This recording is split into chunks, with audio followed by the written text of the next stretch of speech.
Generative AI is the technology behind the wave of new online tools used by millions around the world. Some can answer queries on a huge range of topics in conversational language. Others can generate realistic-looking photographs from short text prompts. As the technology is ever more widely deployed, what are its current strengths and its weaknesses? The Economist science editor Alok Jha is joined by deputy editor Tom Standage, science correspondent Abby Bertix, and global business and economics correspondent Arjun Ramani to discuss this new era of AI. Tom, The Economist has written about AI many, many times in its various forms over the years. What's changed since the last time we were really interested in it that's made AI much better than perhaps it used to be? What happened in 2017 was that some researchers at Google came up with a better attention mechanism called the transformer. And that's what the T in GPT stands for. And so essentially that made these systems a lot better. They could sort of come up with more longer pieces of coherent output, whether that's text or computer code or whatever. So there was a technical breakthrough, and that took a while to ripple through the community. So that's one of the things that changed. But the other thing that changed is that this technology became much more visible. Of course, what happened last year is that a much more capable model, GPT 3.5, was launched as ChatGPT, literally as a chatbot, which anyone could sign up for. And once you got to the front of the waiting list, you could go and talk to it. And you'll have heard these numbers that 100 million people tried it within the first 2 months, and that's reckoned to be the fastest adoption of a consumer technology in history. So the thing that really changed is that suddenly there was a way that anyone could use this technology, and they came up with all sorts of amazing uses for it and asked it to do all sorts of extraordinary things. And that was what really put it on the map. I think one of the huge strengths of these large language models is that they're able to kind of crunch and churn through such scads of unlabeled data. So normally, in the past with AI, you always needed your thing and a label. So that required humans to kind of go through and label them. But these large language models, you chuck in the internet and you get out of it a blurry picture that is basically taken of hundreds of billions of words. And it honestly just seems to do well. I think a lot of people are still kind of baffled why it's doing so well at so many tasks. It generates convincing text.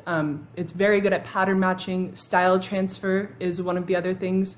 You ask it to write a love letter in the style of a pirate from the 14th century that has an Irish accent but is from the Bahamas. And then it's also pretty good at passing standardized tests, it seems. It passed the US medical licensing exam, it's passed some legal tests.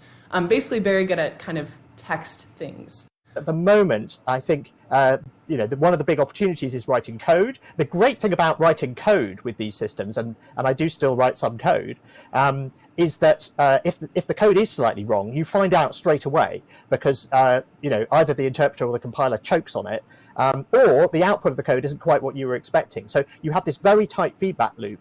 And if it's slightly wrong, you find out pretty quickly. In terms of weaknesses, I think one of them is the lack of transparency. It's kind of a black box. You can have access to kind of what's going inside, the attention weights, what those values are, but they don't mean a lot to us. There's over 100 billion of these weights, and that's very, very complex and hard for us to understand in what they're doing.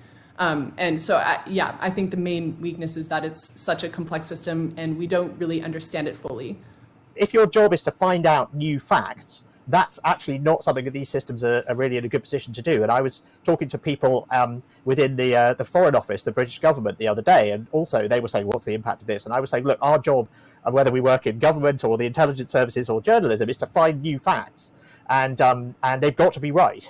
You really don't want to just take any old stuff coming out of one of these systems. So if the accuracy matters, then these systems are maybe not so great.